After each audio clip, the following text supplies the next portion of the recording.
तुझ्यात हरवले मी. भाग 18.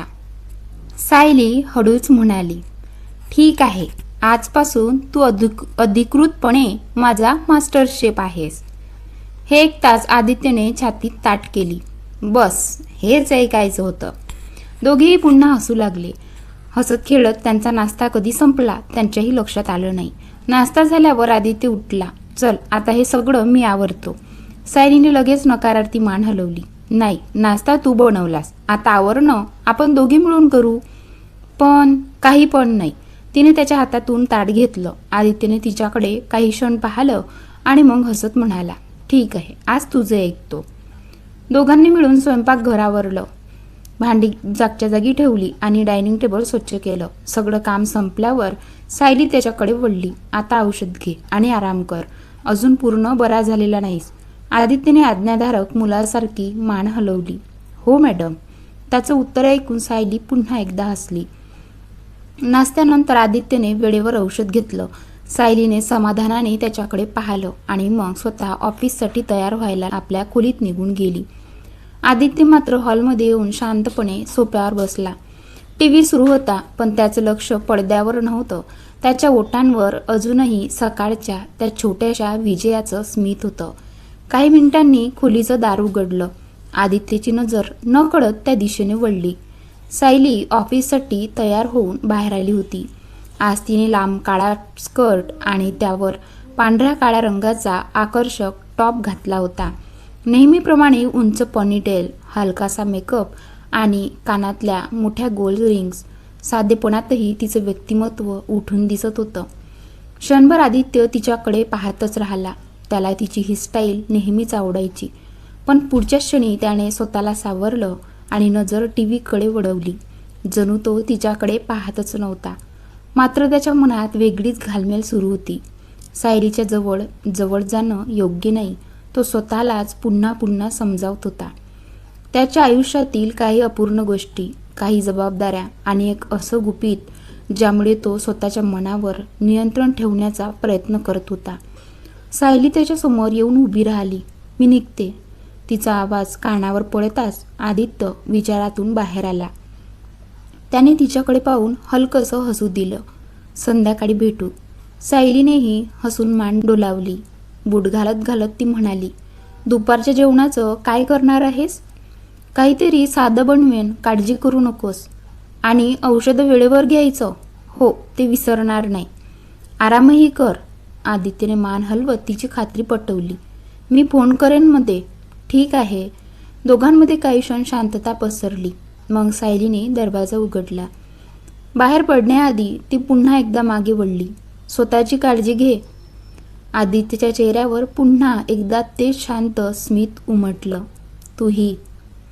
सायलीने हलकसं हसत घराबाहेर पाऊल टाकलं. दरवाजा हळूच बंद झाला. घरात पुन्हा शांतता पसरली. आदित्य काही क्षण तसाच उभा राहिला. त्याने डोळे मिटले, खोल श्वास घेतला आणि सोफ्यावर येऊन बसला. टीव्हीवर चॅनल बदलत असला तरी त्याच्या मनात मात्र सायलीचा चेहरा फिरत होता. तो स्वतःपासूनच एक सत्य लपवण्याचा प्रयत्न करत होता, पण मनाला आदेश देणं इतकं सोपं नसतं. सायली ऑफिसला निघून गेल्यानंतर घरात पुन्हा एकदा शांतता पसरली. आदित्य काही क्षण दरवाजाकडेच पाहत उभा राहिला. मग हळूहळू सोफ्यावर येऊन बसला. टीव्ही सुरू केला. त्याच्या डोळ्यासमोर वारंवार सकाळचेच प्रसंग येत होते. डोसा बनवताना झालेली धावपळ, सायलीचं मनमोकळं हसणं, तिचं कौतुक आणि शेवटी दिलेला मास्टर शेफ हा किताब. त्या सगळ्या आठवणींनी त्याच्या चेहऱ्यावर नकळत स्मित उमटलं. पण पुढच्याच क्षणी त्याने स्वतःला सावरलं. तो मनाशीच पुटपुटला, नाही आदित्य, तू इथे ज्या कारणासाठी आला आहेस ते विसरायचं नाही. भावना वाढू दिल्यास सगळं कठीण होईल. हे स्वतःला समजावत त्याने खोल श्वास घेतला आणि टीव्हीकडे लक्ष देण्याचा प्रयत्न केला. पण प्रत्येक काही मिनिटांनी त्याची नजर नकळत त्या दरवाजाकडे जात होती, जिथून काही वेळापूर्वी सायली बाहेर पडली होती. शेवटी तो उठला. स्वयंपाकघरात जाऊन सकाळी वापरलेला डोश्याचा तवा हातात घेतला आणि हलकसं हसला. पहिल्या प्रयत्नात तर माझी चांगलीच फजिती झाली होती, पण आज तिच्या चेहऱ्यावरचं हसू पाहण्यासाठी पुन्हा 100 वेळा डोसा बनवायला तयार आहे. विचार मनात आला आणि तो स्वतःच दचकला. त्याने लगेच मान हलवत तो विचार झटकून टाकला. हे योग्य नाही. तवा जागेवर ठेवून तो परत हॉलमध्ये आला. औषधांचा परिणाम अजूनही जाणवत होता. अंगात थोडा अशक्तपणा होता. तो सोफ्यावर आडवा झाला. टीव्ही सुरूच होता, पण त्याचे डोळे हळूहळू मिटू लागले. सायलीने निघताना सांगितलेले शब्द त्याच्या कानात घुमले, पुन्हा घुमले. वेळेवर औषध घे आणि आराम कर. त्याच्या ओठांवर हलकसं हसू उमटलं. किती काळजी करते ही. त्या विचारासोबतच त्याने डोळे पूर्ण मिटले. काही क्षणातच औषधाचा परिणाम झाला आणि त्याला शांत झोप लागली.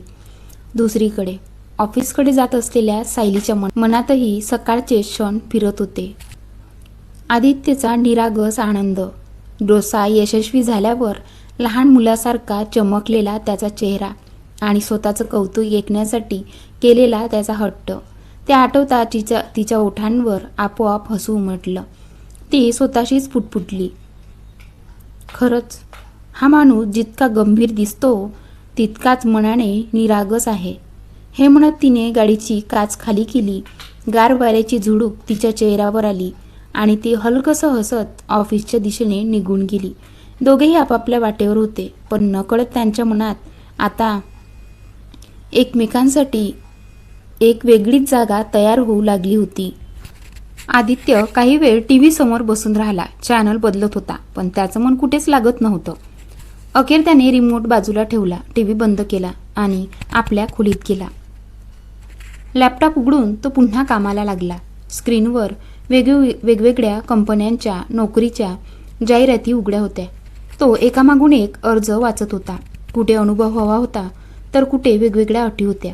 तो शांतपणे प्रत्येक गोष्ट तपासत होता. दुपारच्या सुमारास त्याचा मोबाईल वाजला. स्क्रीनवर सायलीचं नाव झळकताच त्याच्या चेहऱ्यावर हलकसं हसू उमटलं.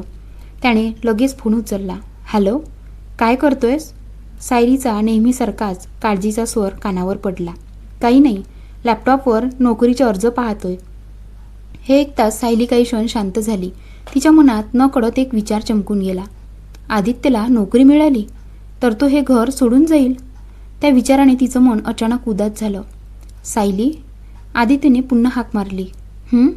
बोल, काय झालं? अचानक शांत का झालीस? ती क्षणभर स्वतःला सावरत हलकसं हसली. काही नाही, असंच. तिने लगेच विषय बदलला. आज दुपारी काय जेवणार आहेस? आदित्य सहजपणे म्हणाला. काहीतरी बनवेन. अजून तब्येत पूर्ण बरी झालेली नाही. आराम कर, मी तुझ्यासाठी बाहेरून जेवण मागवते. त्याची काही गरज नाही. आदित्य, सायली, मी आता ठीक आहे. एवढाही आजारी नाही की स्वतःसाठी साधं जेवण बनवू शकणार नाही. त्याच्या आवाजातला हट्ट तिला स्पष्ट जाणवत होता. ती अजून काही बोलणार होती, पण त्याला ओळखून तिने तो विषय तिथे सोडून दिला. काही हलक्या फुलक्या गप्पा झाल्यानंतर आदित्य म्हणाला, चल आता संध्याकाळी भेटू. ठीक आहे, पण वेळेवर औषधं घे. हो मॅडम. त्याचं उत्तर ऐकून तिच्या ओठांवर पुन्हा हसू उमटलं. Bye bye. फोन कट झाला, पण सायलीच्या मनात अजूनही त्याचाच विचार सुरू होता. तिला खात्री होती आदित्य तिचं ऐकणार नाही. तो नक्कीच स्वयंपाक करायला उभा राहील आणि म्हणूनच तिने मनात एक निर्णय घेतला. हा हट्टी माणूस आज स्वयंपाक करणार नाही. तिने लगेच मोबाईल हातात घेतला आणि आदित्यला आवडलेल्या त्या शुद्ध शाकाहारी हॉटेलमध्ये फोन लावला.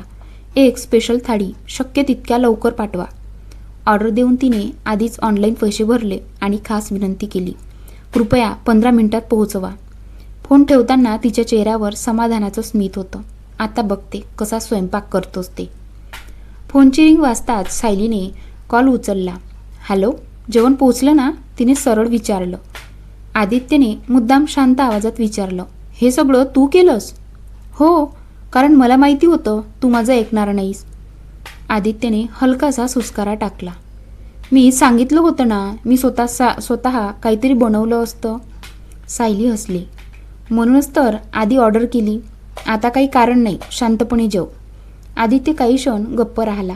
त्याच्या चेहऱ्यावर नकळत हसू उमटलं. सायली, तू खरंच हट्टी आहेस आणि तू अजून मोठा हट्टी. दोघंही क्षणभर हसले. सायली पुन्हा गंभीर झाली. औषध वेळेवर घेतलंस ना?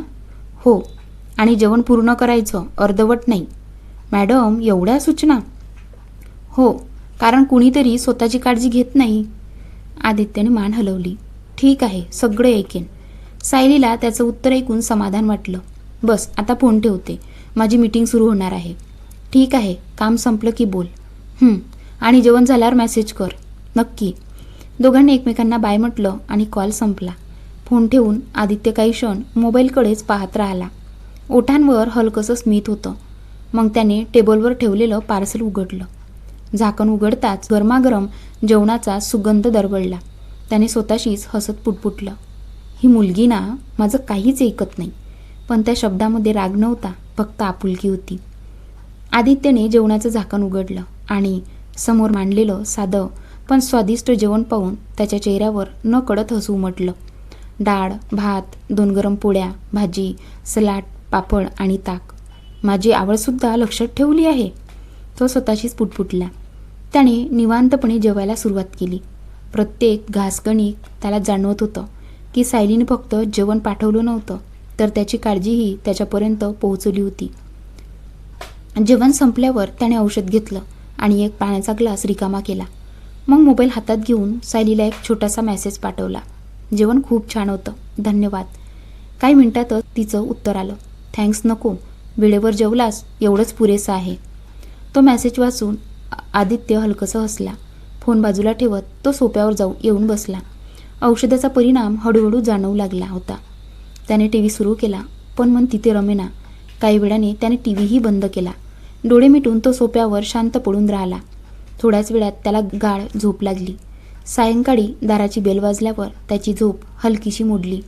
त्याने डोळे उघडले, घड्याळाकडे पाहिलं आणि उठून दाराकडे चालू लागला. आदित्यने डोळे चोळत दार उघडलं. समोर ऑफिसमधून परत आलेली सायली उभी होती. तिला पाहताच तो हलकंसं हसला. आलीस? सायलीने मान हलवत घरात प्रवेश केला. तिची नजर थेट आदित्यवर गेली. आराम केलास ना? हो, जेवलो, औषध घेतलं आणि झोपही झाली. हे 1 तास तिच्या चेहऱ्यावर समाधान उमटलं. तिने पर्स बाजूला ठेवली आणि विचारलं, जेवण कसं वाटलं? आदित्य हसत म्हणाला, खूप छान, पण पुढच्या वेळी इतकी धावपळ करू नकोस. सायलीने त्याच्याकडे पाहत हलकंसं उत्तर दिलं, तुझी काळजी घेणं मला धावपळ वाटत नाही. क्षणभर दोघेही एकमेकांकडे पाहत राहिले. त्या शांत क्षणात अनेक भावना होत्या, पण शब्द मात्र नव्हते. वातावरण हलकं करण्यासाठी आदित्यने हसत विचारलं, बरं, आता संध्याकाळच्या जेवणासाठी काय आदेश आहेत? सायलीही हसली. आज स्वयंपाक आपण दोघं मिळून करूया, पण काम जास्त तू करायचं नाहीस. ठीक आहे मॅडम. आदित्यने नकली सलाम ठोकत उत्तर दिलं. त्याचं उत्तर ऐकून सायली खडखडून हसली. घरात पुन्हा एकदा हसण्याचा गोड आवाज घुमला आणि त्या हसण्यात दोघांचं नातं नकळत आणखी घट्ट होत गेलं. कसा वाटला आजचा पार्ट? कमेंट करून नक्की सांगा. आपल्या चॅनलला सबस्क्राईब केलं नसेल तर आपल्या चॅनलला सबस्क्राईब करा आणि हा भाग आवडल्यास आपल्या व्हिडिओला लाईक करा आणि आपल्या मित्रमंडळींना ही कथा शेअर करायला विसरू नका. चला तर मग भेटूया तुझ्यात हरवले मी या कथेच्या भाग 19 मध्ये. धन्यवाद.